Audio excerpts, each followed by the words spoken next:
වසරකට චිත්‍රපට 1500ක් පමණ නිෂ්පාදනය කරන විශාල කර්මාන්තයක් සහිත හින්දි සිනමාව. එහෙමත් නැත්නම් බොලිවුඩ් සිනමාව කියන්නේ ශ්‍රී ලංකාවේ අපි වගේම ලෝකයේම ආදරෙන් වැළඳගත් එකක්.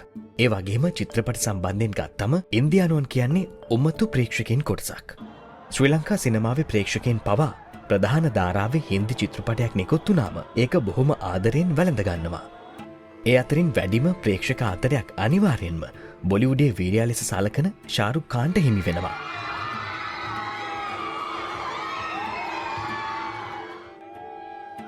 ඔහුගේ රසිකයින් ඔහුගේ මුම්බයි නිවස වන මන්නත් විශේෂ සංදේශස්ථානයක් විදිහට සලකනවා.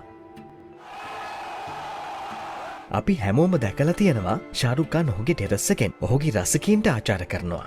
ඒක ගෝලීය තරුවකගෙන් දකින්න ලැබෙන සංකේතාත්මක මොහොතක්. බලාපොරොත්තු නොවූ අහඹු වීරයා. ශාරුක් මුම්බයි වෙත පැමිණි විට ඔහුව සාමාන්‍ය බොලිවුඩ් වීරයෙකුගේ පෙනීම ලෙස එවකට ගොඩනගා තිබූ පැහැපත් සම පරිපූර්ණ ශරීරය කියන ප්‍රතිරූපයට ගැලපුණේ නැහැ. ජෙල් ලබා ගැනීමට නොහැකි වූ නිසා ශාරුක් කැම්ලින් මැලියම් සහ ජලය භාවිත කර තමන්ගේ රළු කොණ්ඩය සකස් කළ ආකාරය චමත්කාර චිත්‍රපටයේ අධ්‍යක්ෂ රජීව් මෙහෙරා සිහිපත් කළා. නිෂ්පාදකින් සඳහන් කළේ ඔහුගේ සම අමීර් හෝ සල්මාන්ගේ මෙන් පැහැපත් නොවූ බවයි. නමුත් රූපවාහිනියෙන් ඔහුට හිමි වූ ජනප්‍රියත්වයත් සමග ඔහුට චිත්‍රපට ආරාධනා ගලා ආවා. අමතක නොවන ආදර කතාව. අපි හැමෝම ඔහුගේ තිරේ ආදර කතා නරඹා තිබෙනවා. නමුත් ඔහුගේ සැබෑ ජීවිතයේ ආදර කතාවත් ඒ වගේම ආදරණීයයි. ශාරුක්ට ගෞරි චිබ්බර් මුණ ගැහුණේ ඔහුට වයස අවුරුදු 18 දී. ගෞරිත් දිල්ලිවල ධනවත් පවුලකින් පැමිණි කෙනෙක් නිසා ඇගේ දෙමාපියන් මුලදී මේ සම්බන්ධයට විරුද්ධ වුණා. ශාරුක්ගේ නොපසුබට උත්සාහය සහ ඔහුගේ අව්‍යාජ සිත් ඇද ගන්නාසුළු චරිතාංගවලින් ඔහු ඔවුන්ගේ හිත් දිනාගත්තා.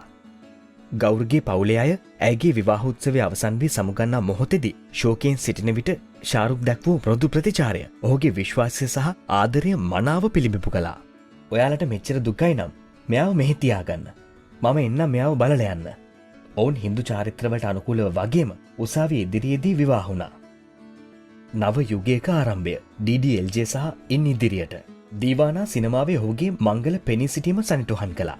දිල්වාලේ දුල්හානියා ලේජයින්ගේ ඔහුව ගෝලීය සුපිරි තරුවක් බවට පත් කළා. ඉන්දියාවට DDLJ චිත්‍රපටයකට වඩා වැඩි දෙයක් වුණා.